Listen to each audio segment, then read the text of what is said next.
To make anti incumbency అంటే పాలన చూడాలా, వ్యక్తిని నాయకుడిని చూడాలా, లేదంటే వీళ్ళ తాయిలాల రూపంలో ముందుగా ఇద్దరు పోటాపోటీగా ప్రకటించుకుని సంక్షేమం చూస్తే అది తయారవుతుందా? మంది పరిపక్వత లేని ప్రజాస్వామ్యం అట్లా ఒక ఈ ప్రాతిపదికన ఉండదు. మనకి ఒక ఇంట్లోనే తల్లికి కొడుక్కి తండ్రికి తల్లికి మధ్యన విభేదాలు ఇట్లా ఉండే సమాజం.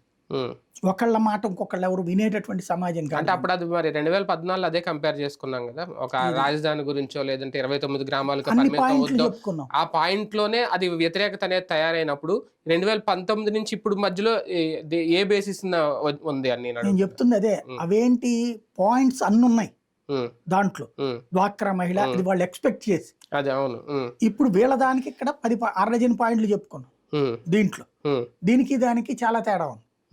అక్కడ వాళ్ళ దాని మీద ఉన్న వ్యతిరేకతలు అవి, ఇప్పుడు వీళ్ళ దాని మీద వ్యతిరేకతలు ఇవి.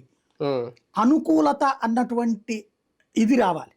లేదండి, అనుకూలత అనేటువంటి కాన్సెప్ట్కి వచ్చినప్పుడు ఏదైతే ఈ వాలంటీర్లకు సంబంధించినటువంటి అంశంలో ఎదురైనటువంటి సమస్య కావచ్చు, వాలంటీర్లు అంటే వాస్తవంగా సంక్షేమ పథకాల వలన అనుకూలత అటు రావాలి, ఎక్కువ ఓట్లు వచ్చింది. కానీ ఫీల్డ్ లెవెల్లోకి వచ్చేటప్పటికి అది నమ్మినట్టు కనిపించట్లా పబ్లిక్ లో.